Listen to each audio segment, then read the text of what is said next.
Hi guys, welcome to cricket chat Venkatesh. So South Africa మొట్టమొదటిసారిగా world cup ఫైనల్లో ఆడబోతుంది. T20 world cup ఫైనల్స్లో. T20 world కప్లోనే కాదు, ఏ వరల్డ్ కప్లో, వన్ డే వరల్డ్ కప్లో కూడా, లేకపోతే టెస్ట్ ఛాంపియన్షిప్లో కానీ ఎక్కడ వాళ్ళు ఎప్పుడు ఫైనల్కి రాలేదు. ఎప్పుడు కూడా వాళ్ళు నాకౌట్కి వచ్చేసరికి చేతికలు పడతారు మనకు తెలుసు. నాకౌట్ దాటుకోవడం ప్రతిసారి కష్టమే వాళ్ళు. ముఖ్యంగా వన్ డే వరల్డ్ కప్లో మనం చూసాం. వన్ డే వరల్డ్ కప్లో వాళ్ళు చాలా సందర్భాల్లో సెమీస్కి రావడం, సెమీస్లో రెయిన్ రూల్ కానీ, లేదా క్యాలిక్యులేషన్ మిస్టేక్, వాట్ ఎవర్, అనేక సమస్యలతో వాళ్ళు సెమీస్ దాటుకోలేకపోవడం, సెమీస్ గండం వాళ్ళకి ఉన్నట్టుగా వాళ్ళు చోకర్స్ అని చెప్పి ఎన్నో మనం పేర్లు పెట్టుకున్నాం. ఒక్క ట్రోఫీ గెలిచారు వాళ్ళు, ICC trophy. That was way back in 1996. 1991లోనే వాళ్ళు మళ్ళీ ఎంట్రీ ఇచ్చారు ఇంటర్నేషనల్ క్రికెట్లోకి. 96లో గెలిచారు. ICC నాకౌట్ అనేవారు అప్పుడు, ఛాంపియన్స్ ట్రోఫీ అంటున్నాం ఇప్పుడు. అది మినహాయిస్తే వాళ్ళకి ఎప్పుడు ఎలాంటి టైటిల్ కూడా రాలేదు. కోర్స్ అప్పుడే అదే ఇయర్లో 96లోనే కామన్వెల్త్ గేమ్స్ కూడా గెలిచారు. But that is out side ICC. తర్వాత వాళ్ళకి ప్రతిసారి నిరాశ మిగిలింది. వాళ్ళకి నాకు తెలిసినంతవరకు ఒకే ఒక వరల్డ్ కప్ విన్ ఉంది. అది అండర్-19 వరల్డ్ కప్ విన్ 2014. అప్పుడు ఆ వరల్డ్ కప్ గెలిపించి పెట్టిన ఐడెన్ మార్కర్ ఇప్పుడు టీంకి కెప్టెన్. Lucky captain. బహుశా అతను SA20లో కూడా 2 టైటిల్స్ గెలుచుకున్నాడు అతను, సన్ రైజర్స్, ఈస్టర్న్ కేప్కి. సో లక్కీ అనే కాదు, ఈజ్ గుడ్ క్యాప్టెన్. మరి సన్ రైజర్స్కి సరిగ్గా చేయలేదు కదంటే, టీం సరిగ్గా కుదరకపోవడం, ఇది whatever maybe, but is a very good captain and very good player to have in your team. So మరి సౌత్ ఆఫ్రికాకేమో మోదం, మరోవైపు ఆఫ్ఘనిస్తాన్కి తీవ్రమైన ఖేదం. ఎంతో కష్టపడి ఫైనల్ దాకా వచ్చారు, సెమీఫైనల్ దాకా వచ్చారు, ఎన్నో ఆశలు పెట్టుకున్నారు. అంటే టీం బాగా పర్ఫామ్ చేస్తుంది. ఆస్ట్రేలియా, న్యూజిలాండ్ లాంటి టాప్ టీమ్స్ని ఓడించారు. బంగ్లాదేశ్ మీద ఒక టైట్ మ్యాచ్లో చిన్న స్కోర్ చేసినా గెలిచారు. కానీ ఇక్కడికి వచ్చేసరికి వాళ్ళకి తీవ్ర ఆశాభంగం తప్పలేదు. దారుణమైన పిచ్, దరిద్రగొట్టు పిచ్. అలాంటి మాట వాడకూడదు. ఎందుకంటే ఈ వరల్డ్ కప్లో మనం చూస్తుంది ఏంటంటే, సరే బ్యాటింగ్ పిచ్లు ఉన్నా నాకు పెద్దగా అభ్యంతరం లేదు. ఎందుకంటే T20 cricket is all about batting, 4s and 6s. మరీ దారుణమైన పిచ్లు ఉండకూడదు, కానీ మరి ఇంత దారుణమైన బ్యాటింగ్ పిచ్లు ఉండకూడదు, కానీ బౌలర్స్కి ఎంత హెల్ప్ ఉండే పిచ్లో, అందులో సెమీఫైనల్ లాంటి ఒక ఇంపార్టెంట్ మ్యాచ్లో ఎంతో కష్టపడి, ఎంతో డక్కామొక్కిలు తిని సెమీఫైనల్కి వచ్చిన టీము పిచ్ వల్ల ఓడిపోతే ఆ పెయిన్ చాలా దారుణంగా ఉంటుంది. వాళ్ళు చేసిన తప్పు కూడా పిచ్ని సరిగ్గా వాళ్ళు పసిగట్టలేదు, రీడ్ చేయలేకపోయారు సరిగ్గా. పిచ్ స్వభావాన్ని వాళ్ళు పసిగట్టలేకపోయారు.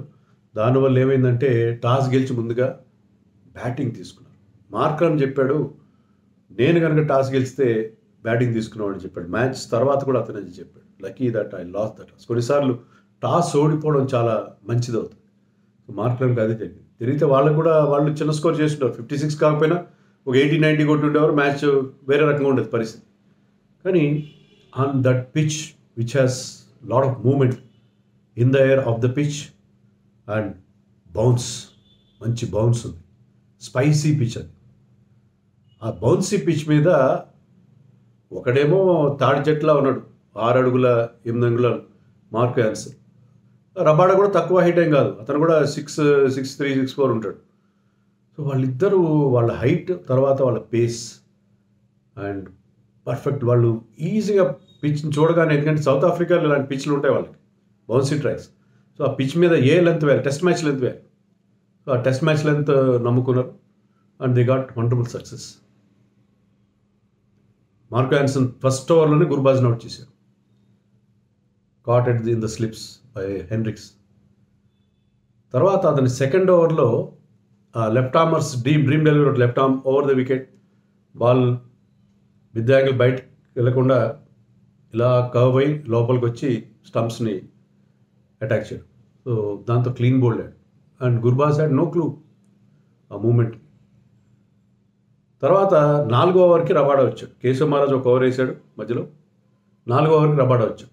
రబాడా ఫస్ట్ ఓవర్లోనే 2 డ్రీమ్ డెలివరీస్, అన్ప్లేయబుల్ బాల్స్, 2 వికెట్లు.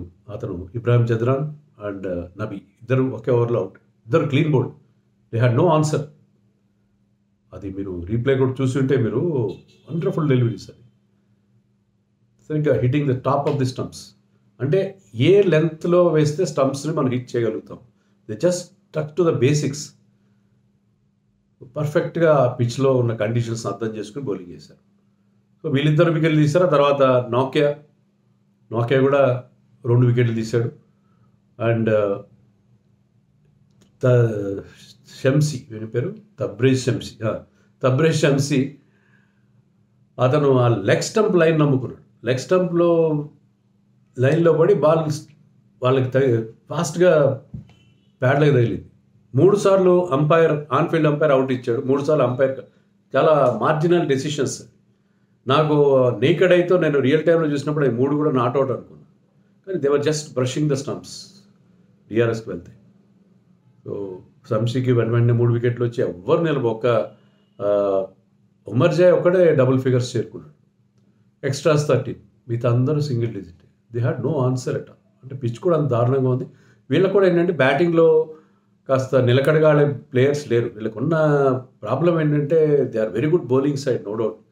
ఓపెనర్లు ఇద్దరి మీద డిపెండ్ అయ్యారు. ఓపెనర్లు ఇలాగా ఒక స్పైసీ పిచ్ మీద ఎర్లీగా అవుట్ అయితే వాళ్ళు మిడిల్ ఆర్డర్ చాలా వాబ్లీ మిడిల్ ఆర్డర్. సో మీరు bowlers win championships, batters win matches అంటాం, కానీ బ్యాటర్స్ కూడా కొంత వర్క్ చేయాలి. మరీ బ్యాటింగ్ లేకపోతే కూడా కష్టమే. బ్యాలెన్స్ ఉండాలి, కొంతైనా బ్యాటింగ్ ఎబిలిటీ ఉండాలి. సో బ్యాటింగ్ ఏమాత్రం లేకపోవడం అనేది, పిచ్ కూడా దారుణంగా ఉంది. ఈ వీళ్ళ అటాక్ టాప్ క్లాస్ అటాక్, మామూలు అటాక్ కాదు. ముగ్గురు మంచి పేస్ ఉన్న బౌలర్స్, మంచి హైట్ ఉన్న బౌలర్స్, ఫాస్ట్ బౌలర్స్, స్పిన్నర్స్ ఇద్దరు కూడా మంచి experience spinners, Shamsi and Maharaj.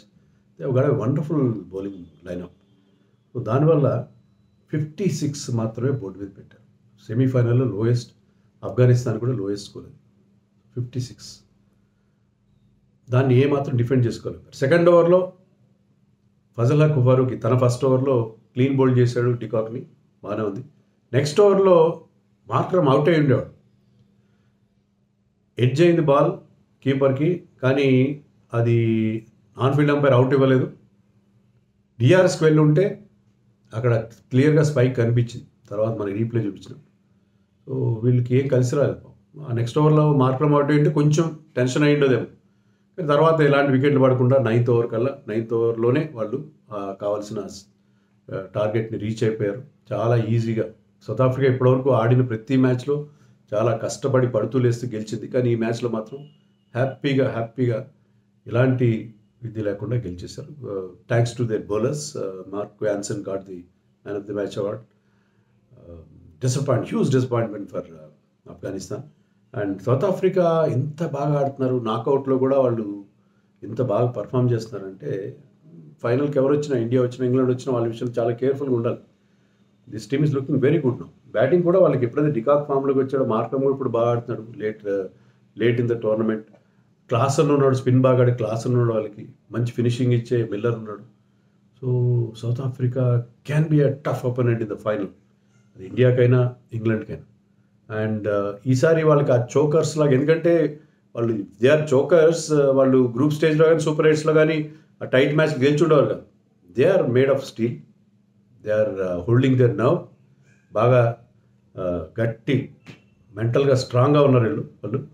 So this South African team title గెలిచిన ఎవరు ఆశ్చర్యపోవాల్సిన అవసరం లేదు.